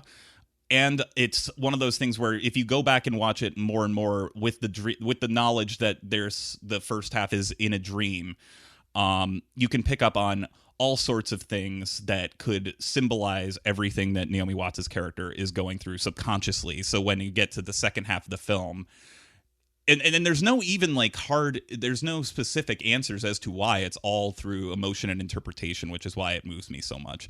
Sorry, I hope that isn't like too vague nor too much of a time filler. No, I think with Mulholland Drive, you could like go through the movie beat by beat, and it still wouldn't. That's one of those movies that I think you just have to see it. Somebody could describe it to you, and you'd be like, nah, and then you watch it like, oh yeah, Yeah. Yeah, you have to experience it. yeah. It's an experience. It's not like something you watch. It's something that you like. You let sink into you. There's one.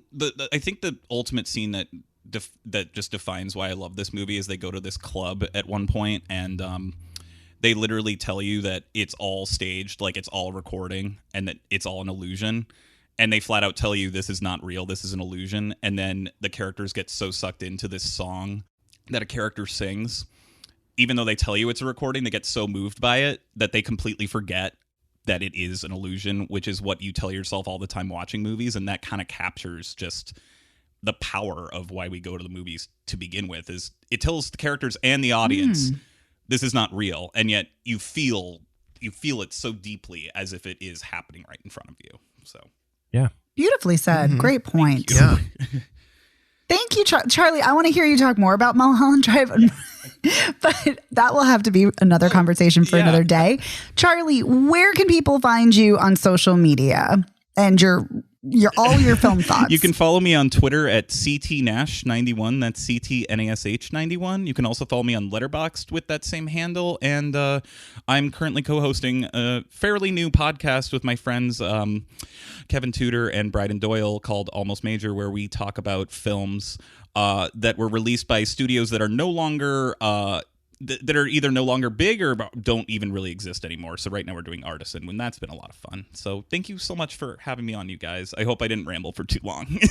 No, you're great as always, Charlie. You're great, Thank Charlie. you. Thank you so much. Thanks, Charlie. Thank you so much Thank for you being so much here. for having me. Love and miss you all. We love and miss Love you too. Bye. Yeah. Bye. Do you see me? Do you hear me? All that stuff? Yes. Hello. Yeah, I thought, well, there's going to be like 10 people before me, and obviously they're already going to have mentioned kind of the ones that are in every listicle article or the ones that are on that famous T-shirt that has every spoiler on it. You know what I mean? Like that one, I was like, so people are already going to mention, Fight Club, Saw, Empire Strikes Back, Gone Baby Gone, No. Planet of the Apes, all that No, kind of no one Sixth has Sense, mentioned any of Usual those. Suspect. No, nobody's mentioned No. like Nope. so everybody's been really snobby on this show and Yes. come with some okay. So I thought everybody was going to have done the like classic, spoilery twists, and I was going to have to do something that was, I was going to be like, okay, you've already ran through that. But now I almost feel like I don't want to be in this hoity-toity upper echelon of people. So, Empire Strikes Back, cool. The most famous one of them all. Have you guys mentioned the first movie that has a twist?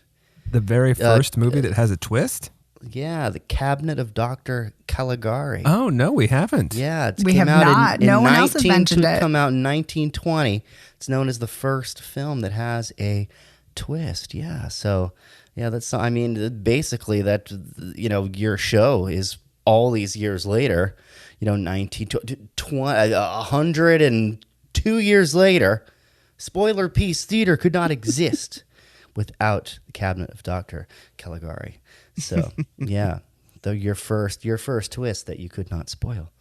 So what has been said so far? Just give me a quick rundown because I don't want to do repeats. That's okay. We have people who've done repeats and we don't mind that. We want to know about what movies move you for spoilers. Like, what do you think is a better experience, knowing the spoiler or not knowing the spoiler, or what, shocks, what twists have shocked you? I do want to say this. Good twists are very rare because that's why you get a million twists that are like, it's really my brother. It's really my dad. It's really my mom. Like, that's it. There's so many of those. And there's a lot of movies that are like that. It's so rare. And that's why all of the good ones fit on one t-shirt, right? Like it's very rare to have like a really amazing twist where you're like, oh my God, mind blown. I can't leave the cinema. I have to, everybody stay off Twitter because this movie has an amazing twist in it. But, I mean, I really I mean, there's really old twists that I love. Of course, some of them would just be, you got to go back to some of your classics like Psycho. That's one of your really classic surprises, spoilers, right? I feel like the residual effects of that movie led to probably a change in the entire horror genre. I think there's a lot of copycat Psychos out there. The movies are still copying Psycho out there. Mm-hmm. If I'm gonna just go super modern into territory that I'm sure nobody touched on, two of the last three Spider-Man movies actually had fantastic twists. The first one, Spider-Man Homecoming, had the outstanding twist that his love interest's father was Vulture. And that was one of the best twists because it happened when they were in the car together. And you remember how he made him stay in the car? I want to talk to you for a second. It was so menacing and it was so great. And I remember in the theater just being like, oh, "This is so fantastic!" I didn't see that coming. And I have something to admit after I tell you about some of these twists. And then of course, Spider-Man. We just recently wonderfully had Andrew Garfield and Tobey Maguire show up in our movie. The biggest spoilery, don't tell anybody twist that's happened in quite some time. Although I feel like it was hard to avoid. So. Yeah, I was going with a few. I looked at some lists and stuff because I have a problem. Every twist in a movie surprises me. I never figure out twists. And I think of myself as a fairly intelligent person. But I don't figure out twists. So I'm always surprised. Every movie, no matter how small the twist, I'm always like, oh, wow. Like I always get very shocked and surprised by every single movie. And I got asked about this actually recently, and I was like, I think it's because like I'm never trying to break it down in my I think in the movie I like to just stay in the moment, and I'm not really trying to parse together, oh, what's this mystery going to be? Like, I don't try to be smarter than the movie, I guess. I just ride along with it, and it always surprises me, and that's always good. The things that do distract me when I watch a movie is like I'm always looking at a shot and going, oh, that's such a beautiful shot. Or I go like, oh, this dialogue is really, really tight. But I'm not really trying to parse, the plot together and be like, oh, I'm going to figure this out. So I get surprised all the time. And I think, with a lot of these movies, it's, ignorance is bliss, and I'm ignorant as all hell. So in a lot of lists were the movie Old Boy. Oh, which of course has the classic. Old Boy did come up. Which of course has. Well, I'm gonna say that Old Boy is not my favorite Chan-wook Park twist.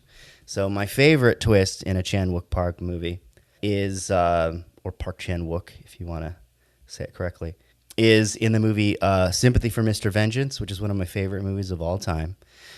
And in Sympathy for Mr. Vengeance, everything plays out the way that you think it would.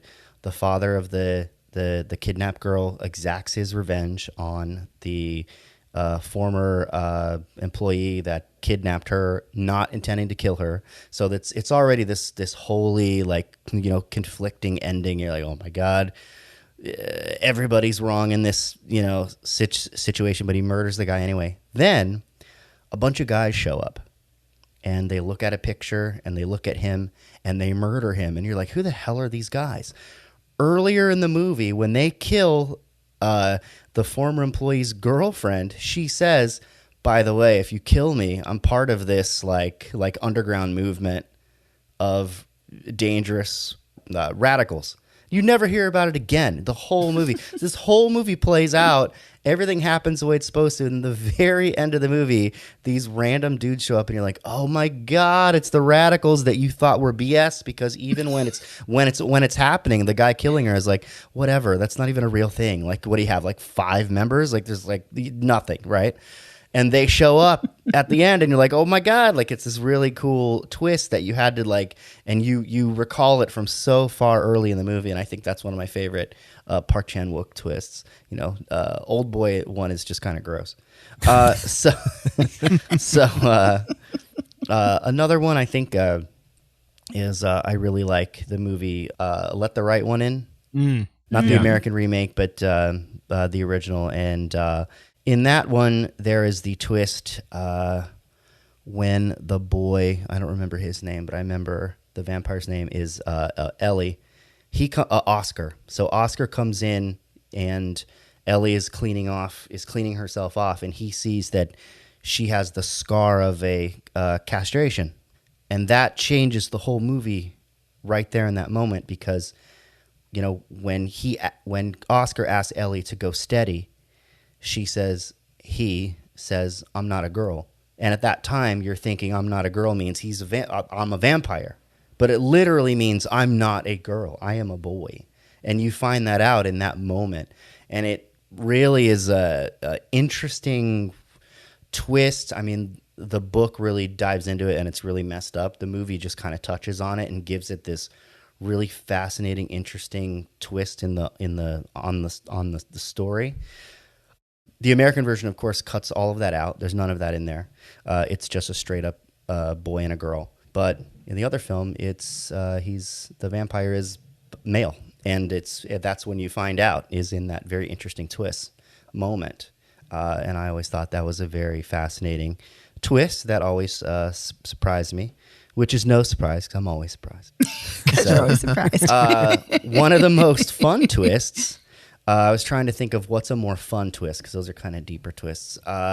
Cabin in the Woods, one of my all-time favorites. The movie's already playing with tropes, and then when Chris Hemsworth comes to his demise by jumping that motorcycle and hitting the invisible barrier, it is. Mm-hmm. I think that's one of the coolest twists in any movie that I've ever watched. I was, my god, like, this whole movie is not what I thought. This whole movie is not what I thought it was. And then it gets even more twisty when they go down underground, and it's just these people that are putting different horror beasts into this cabin. It's amazing. The whole thing is so twisty and amazing, and I love Cabin in the Woods to death.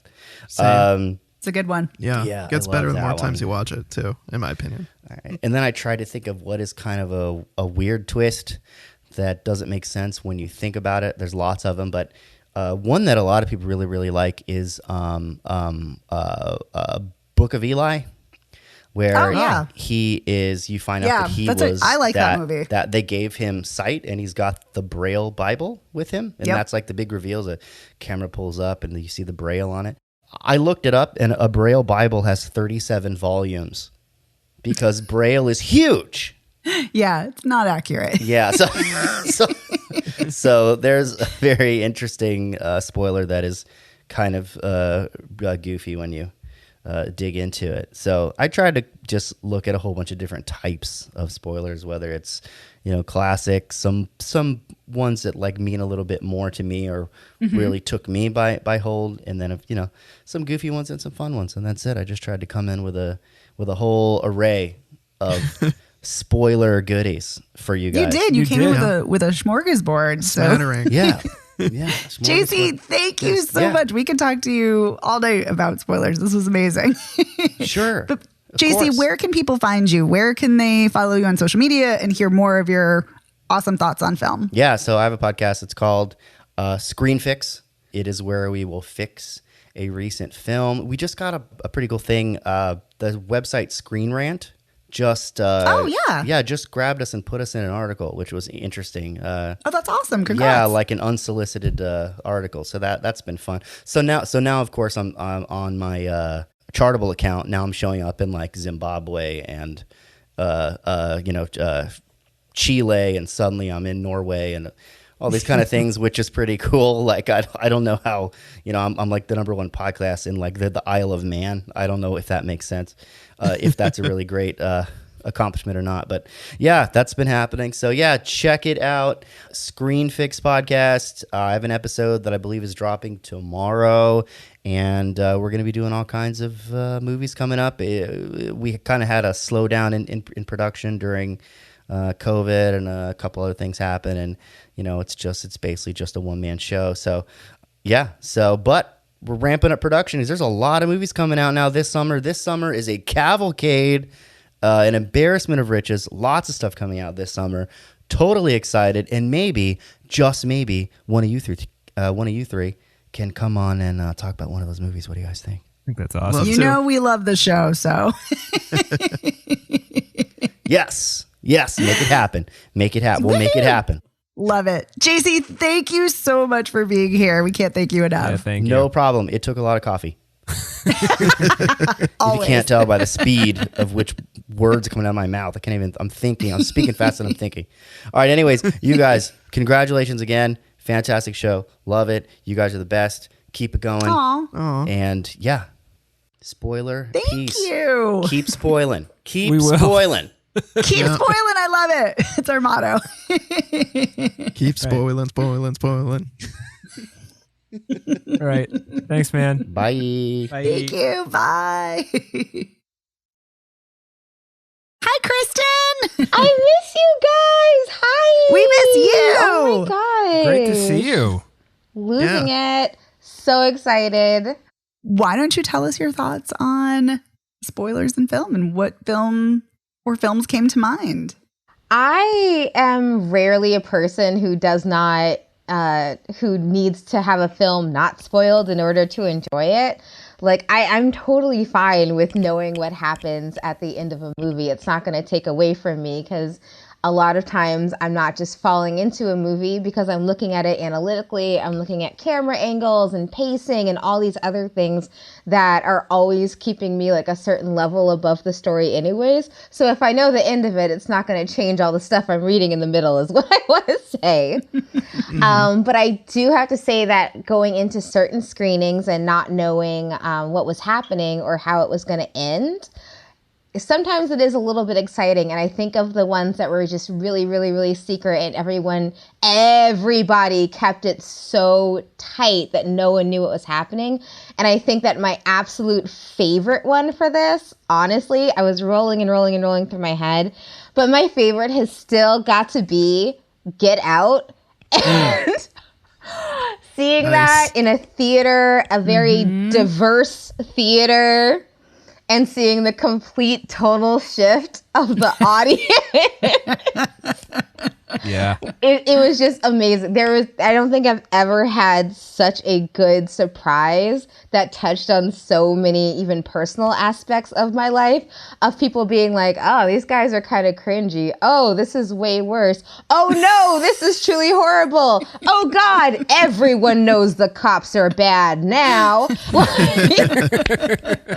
It was just so amazing. Even to the last second when that car pulls up, he jumps out and the TSA agent, to the very last second, it was just, you were just surprised, but you were thrilled and you were entertained and you were happy with the surprises too, in ways that you were not expecting to be, because everyone was expecting it to close in the most traditional way when they saw that car pull up. And it was just like, bam, no, Jordan Peele wanted you to smile on your way home. Good for you. Yeah. It's funny that you brought up Get Out because I just saw it like 3 days ago. Not for the first time. For the first time? No. For like the second or third. But I was watching it because I was just like, I just want to watch a movie. I don't have to. I'll watch Get Out because like somebody mentioned it to me, and I was just like, I thought of that moment when the car pulls up at the end, and you can see it on Allison Williams' face. She's like, yes, and then it's not who she thinks it is. It's so awesome. It is. And it really does go back to also just loving being in a theater because, you know, I've certainly like seen it again at home, but there was really just nothing. Me being surprised at home is very different than being in an entire crowd of like 100 people being surprised at the same time and hearing all of our vocal inflections, feeling everyone tense in their seat, feeling everybody moving forward and like leaning on the edge together. There is something weirdly communal about everybody being surprised at the same time that I really enjoy. But I also love already knowing the ending and watching other people watch movies really badly. Yeah. Yeah, I love that. That's a lot of fun. It is. We've been doing movie nights at our house to, you know, bond, especially during the pandemic and such. And I got to introduce both of my roommates to the movie Dope, because they hadn't seen it. And my roommates are younger than me, and they're both Black males. And I was really excited because like halfway through the movie, they were like, oh no, and he's never going to get into Harvard, and how's he going to do? And then at every new twist in the story, him actually trying to sell the drugs, the Bitcoin, the concert that he couldn't remember, every single one, they were like, what? Whoa! Oh! Right up until he blackmailed the dude at the end, they were like, yeah! And it was so great because I knew these really rewarding moments were coming, and like waiting for their faces to change when they saw the reward was just, it's fantastic. It's fantastic. So it's good to be surprised, but it's even better when you're the one holding on to it. It's like that Saturday Night Live sketch of that woman that like can't keep a secret. Yes.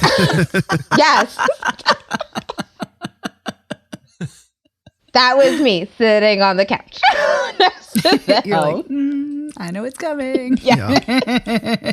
Just wait. Exactly. And that's one of my favorite things about, again, knowing what's happening, but also being excited for someone to share this with you.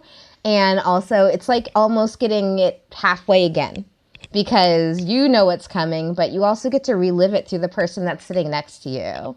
And being able to share something like that, I think it's like super special. And it's better to share something where there's a really great twist than something that I just like loved but is really straightforward. I'd way rather, whenever possible, be able to sit next to somebody when they're watching something where I was surprised, so I can also be like, are they also surprised, or was I maybe like an idiot that didn't know all of this was coming? Because have you guys ever had that moment where like you're like, oh, they're gonna love this surprise, and then you watch it with the person's like, oh, I know what's about to happen, and they tell you, and you're like, how did I not see that the first time? Yeah. Womp womp. Yeah, so I think that you guys all do something really, really special here in just being honest and forthcoming, and just like really being able to share with people how much, you know, we enjoy the movie, and not having to hold back in sharing what you love at any point of the show is a huge thing. And I think it's a bonus, not just to people who are critics who might be looking at this in a completely different way, but it's just really, really special for anyone listening that just wants a really good view of what was awesome and what was maybe not so awesome about a film before they go see it. Like you guys say it's like spoiler piece, but I think it's like a piece of enhancement, honestly, to be able to listen to you guys. Wow. That's such a nice That's such a compliment. Thank you. That is so lovely. I thought I've the cried so tears much were, on this show already. I'm going to cry more. yeah, I thought we had enough tears early in the show. Here we are later in the show. Waterworks are coming. Oh, thank you. Gonna That give was so myself a high five, like, There you go. Yeah, well earned. Pat yourself on the back. Ooh, yeah. Screen 5. everyone very confused at home. I know, Kristen, I'm usually used to you making me laugh like so hard I want to pee. Now you're making me cry. Making you cry so hard It's you want to still pee. liquid. It's fine. Whatever. Have I ever cried so hard I want to pee? Yes, I have. And by the way, I was going through episodes that I was on, and I was dying. I was dying re-listening to the one that was most recent, which was the PAX, because we're about to come to PAX again. And it was the PAX one that also included The Way Back. And I was like, did I ever watch another Ben Affleck movie again after this episode? I don't think I did. Yeah. So The Way Back is also still in my brain as the apex of Ben Affleck performances. Well, and Kristen, you want to know the funny part? That is the last movie that I saw in a movie theater. Wow. Wow. Okay, no one can I'm really glad that this is only audio, so no one can like watch me dry heaving on this camera right now. That's the thing that you get to hold on to. And also, I made a joke inside of that, and I realized I never followed up on it. Evan, did you actually go get a basketball and try to relive your dreams after seeing it? Or No. No, a lot of people had, their pandemic time to work on things. That was not one of them. No. Did you learn ukulele? What did you do? No, I've been learning Hebrew. That's been my pandemic. I don't know what to call it. Activity. But not your jump shot. No. No one needs to see that. And it's 2 years later, and I still have to go back and see whatever that movie was with, like, was it Alicia Silverstone was also in it? And someone Keough and Crazy Chill and like Riley Keough, The Lodge. Yes, The Lodge. Now it's on my watch list now, to be sad and alone and watch this movie that you guys disagreed about so much. That was fantastic. Did disagree vehemently. Dave, did you see The Lodge? I don't think I ever did. No. Apparently religious and creepy. Evan and I. Yeah, Evan and I disagreed on it. Yep. But it was great. It was still a great episode, and I love every single time that I get to, like, talk and hang out with you guys. And even though I've moved industries into politics, which really does not allow a lot of time to pop into screening, Yeah, I bet. Yeah, I like bet. it's just still really fantastic to.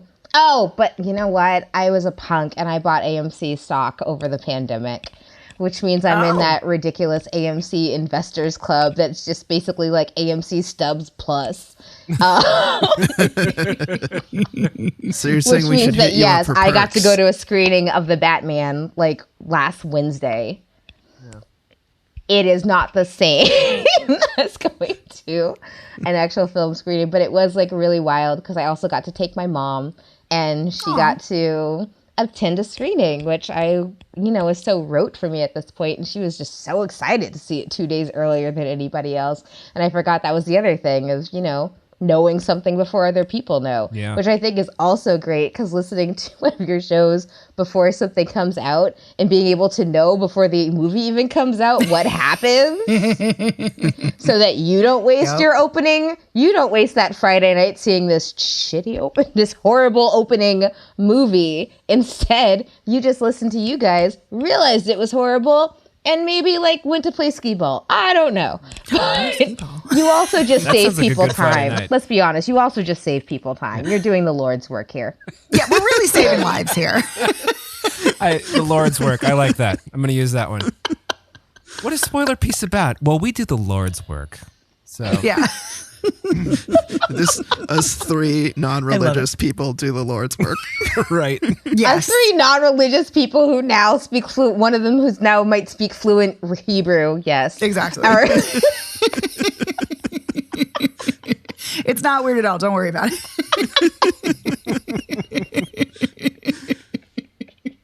Oh my gosh. Excuse me, before I forget, because I'm starting to forget. Kristen, we love you. Where can people find you on social media to hear more of your awesome, fabulous ideas and thoughts on film or anything else, on politics, on everything?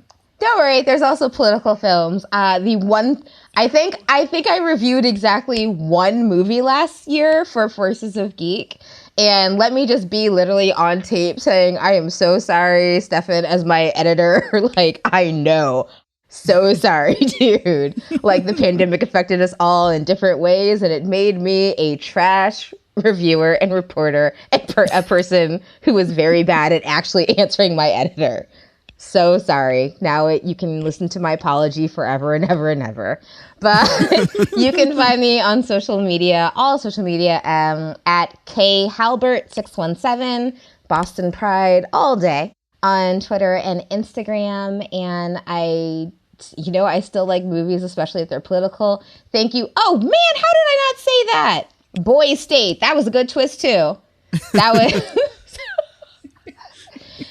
that was a twist because I was like, oh, look, they're not going to grow up to be little Nazis. There are a couple of nice ones up in here. This is fantastic. Because I was really terrified at the beginning of that movie, guys. I was really, really scared. But luckily, there were some upswings, some silver linings for the youth of today. Kristen Halbert, always a pleasure, always a delight. Yeah. Thank you so much. Thank you so much for being Love here. you guys. And again, happy anniversary and many, many years ahead of either enhancing or ruining the movie experience for others. Hopefully the first one. Yeah. Gonna go with that. The first one. Yeah.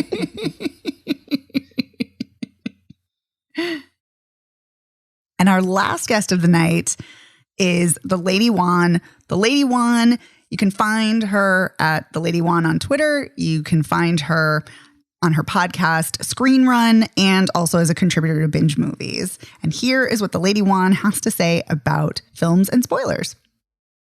Before I had seen Citizen Kane, I knew Rosebud was a sled. Media saturation can often rob us of exciting reveals from classic cinema.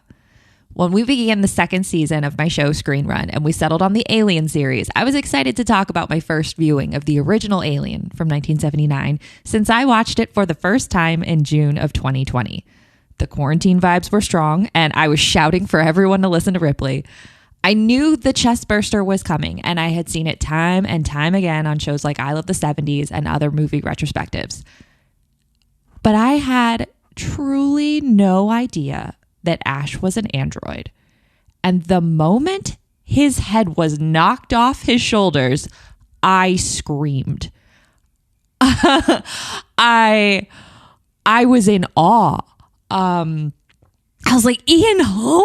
What? It absolutely blew my mind. And I mean, not that I wasn't already deeply invested in the film, but I was already itching to rewatch it with that knowledge. I'm so glad that I was not aware of that moment and still got to enjoy that like a true first viewing. Congratulations, guys, on 400 episodes. Oh my gosh. Amazing achievement. Kudos to the editing. I know how much that workload is. So amazing job. Love the show. One of my favorite listens time and time again. Always great debates, great content. So huge fan. Thank you so much for having me on when you did. I can't wait to be back sometime. And I'm so glad that I've gotten to know you guys through #Film Twitter. That's it. That's going to do it for us for this special 400th episode of Spoiler Piece Theater. We want to give a huge, giant thank you to all of our special guests. We love all of them. Chris Jensen, Max Colville, Andy Crump, Dee Dee Crimmins, Charlie Nash, JC from Screenfix, Kristen Halbert, and the Lady Wan from Screen Run. Thank you so much to all of you for joining us. You really, truly made this a very special event. So thank you. Thank you, everybody. It was so great talking to all of you. I know, we could have talked for hours and hours to everyone. It was amazing. I think Otto might kill us. Speaking of Otto Clamor is our amazing, incredible, wonderful editor. Thank you, Otto, for all you do for us week in and week out. You can follow Otto on Instagram at their page, Otto Clamor. You can find Spoiler Piece anywhere you get podcasts. We are all over the place. You can also find us at our website, spoilerpiece.com. You can follow us on social media. We're at Spoiler Piece on Facebook, Twitter, Instagram, Letterboxd, and TikTok. Come join us. Come say hello. Follow us on all of the social media places. Reach out to us. Speaking of reaching out, you can also email us at spoilerpiece@gmail.com, or you can call us at 862-21-PEACE. You can leave us a voicemail message. You can text us. We love hearing from you. What did you think about the spoilers and the films that we talked about? We love to hear your thoughts. We love to hear your feedback. If you like the show, please consider rating and reviewing us. It really helps us out, get the word out about the show. You can go to ratethispodcast.com/spoilerpiece. It'll take you to your platform of choice. You can also rate us at Apple Podcasts. That also helps us out tremendously. And if you really, really like the show, consider joining our Patreon. We put out exclusive weekly episodes for our patrons for $5 a month. This week, though, we are making this special bonus episode free to everyone, and we're talking about The Wicker Man. So we want to give a huge thank you to all our patrons, all our listeners, all of you. Thank you so much for helping us make this show so special and so meaningful. My name is Megan Kearns. I write film reviews for Edge Media Network. You can follow me on Twitter at OpinionSWorld and on Instagram and Letterboxd at TheOpinionS. My name is Dave Riedel. I write about movies. I'm a member of the Boston Online Film Critics Association, and you can follow me on Twitter, Instagram, and Letterboxd at Dave Sees Movies.